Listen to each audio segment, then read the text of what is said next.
Hello friends, welcome back to my YouTube channel. So friends, channel টিৰ অন্য এটি ভিডিঅ'লৈ আপোনালোকক পুনৰবাৰ স্বাগতম জনাইছো। সো বন্ধুসকল আৰআৰবি অৰ্থাৎ ৰেলৱে ৰিক্ৰুইটমেণ্ট বৰ্ডৰ ফালৰ পৰা আৰপিএফ কনষ্টেবলৰ কাৰণে আপোনালোকৰ কিছু পদ মুকলি কৰি দিয়া হৈছিল। সো যদি আপোনালোকে সেই পদসমূহত এপ্লাই কৰিছিল তেন্তে অতিকে ভাল খবৰ আহি গৈছে বন্ধুসকল। যদি আপোনালোকে ৰেলৱে ৰিক্ৰুইটমেণ্ট বৰ্ডৰ ফালৰ পৰা মুকলি কৰি দিয়া আৰপিএফ কনষ্টেবল পদত এপ্লাই কৰিছিল তেন্তে আপোনালোকৰ এক্সামসমূহ হ'বলৈ গৈ আছে। সো কিমান তাৰিখে হ'ব কি কথা সবিশেষ আপোনালোকে জানি কৰি ল'বলৈ পাৰিব। আমাৰ এই ভিডিঅ'টো শেষলৈকে চাই থাকিব। বন্ধুসকল এইখিনিতে কৈ যে যদি আমাৰ চেনেলটোৱে প্ৰথমবাৰৰ বাবে ভিজিট কৰিছে তেন্তে প্লিজ আমাৰ চেনেলটো ছাবস্ক্ৰাইব কৰি ল'ব, লগত থকা বেল আইকনটো আপোনালোকে প্ৰেছ কৰি ল'বলৈ নেপাহৰিব যেতিয়া আমি এনেধৰণৰ ইনফৰ্মেটিভ ভিডিঅ'সমূহ বা চাকৰি ৰিলেটেড ভিডিঅ'সমূহ আপলোড দিওঁ।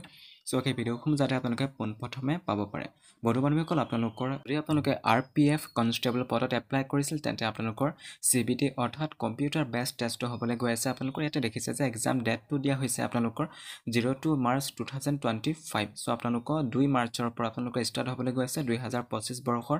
তাতে আপোনালোকৰ 2 তাৰিখৰ পৰা 20 মাৰ্চ তাৰিখলৈকে আপোনালোকৰ এক্সামসমূহ হ'ব। সো এতিয়া আপোনালোকৰ পুনৰবাৰ কৈ যে আপোনালোকৰ এক্সামসমূহ হ'বলৈ গৈ আছে আৰপিএফ কনষ্টেবল পদসমূহৰ বাবে 2 মাৰ্চৰ পৰা আপোনালোকৰ 20 মাৰ্চৰ ভিতৰত।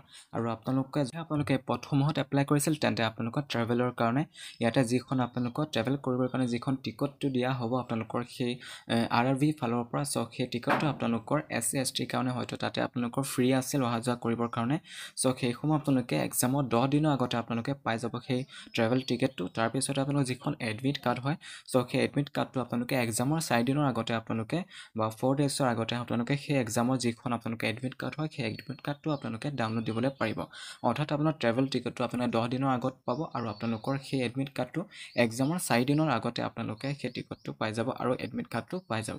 ফ্ৰেণ্ড, যদিহে আপোনালোকে আৰপিএফ কনষ্টেবল পদসমূহত এপ্লাই কৰিছিল যেতিয়া আপোনালোকক এই আৰপিএফ কনষ্টেবল পদৰ বাবে এক্সামৰ কাৰণে যিসমূহ এডমিট কাৰ্ড সেই এডমিট কাৰ্ডসমূহ ডাউনলোড দিবৰ কাৰণে লিংকসমূহ যেতিয়া আপোনালোকক এক্টিভ কৰি দিব সো তেতিয়া আপোনালোকক এটা ভিডিঅ' বনাই কৰি দিম। সো সহজতে আপোনালোকে নিজৰ এডমিট কাৰ্ডসমূহ নিজৰ মোবাইলতে আপোনালোকে নিজে ডাউনলোড দি কৰি ল'বলৈ পাৰিব।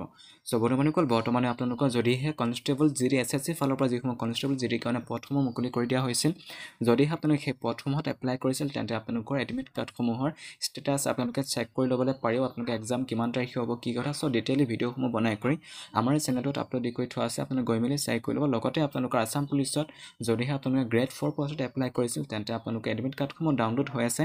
সো কেনেকৈ ডাউনলোড কৰিব তাৰ ওপৰতো ভিডিঅ'সমূহ বনাই কৰি চেনেলটোত আপলোড কৰি থোৱা আছে। আপোনালোকে সেই ভিডিঅ'সমূহ চাই কৰি অতি সহজতে আপোনালোকে ডাউনলোড কৰি ল'বলৈ পাৰিব। সো বন্ধুসকল আজিৰ ভিডিঅ'টো ইমানতে আছিল। যদি ভিডিঅ' চাই ভাল লাগিল বা আপোনালোকৰ বাবে কিছু হেল্পফুল হৈছে তেন্তে প্লিজ লাইক এটা কৰি যাবলৈ নেপাহৰিব। ভিডিঅ'টো যিমান পাৰে আপোনালোকৰ বন্ধুবৰ্গলৈ শ্বেয়াৰ কৰি দিব। আৰু শেষত পুনৰবাৰ কৈ যদি আমাৰ চেনেলটোলৈ প্ৰথমবাৰ ভিজিট কৰিছে তেন্তে প্লিজ চেনেলটো ছাবস্ক্ৰাইব কৰি ল'ব, লগত থকা বেল আইকনটো আপোনালোকে প্ৰেছ কৰি ল'বলৈ নেপাহৰিব। সো যেতিয়া আমি এনেধৰণৰ ইনফৰ্মেটিভ ভিডিঅ'সমূহ বা চাকৰি ৰিলেটেড ভিডিঅ'সমূহ আপলোড দিওঁ সো সেই ভিডিঅ'সমূহ যাতে আপোনালোকে পোনপ্ৰথমে পাব পাৰে।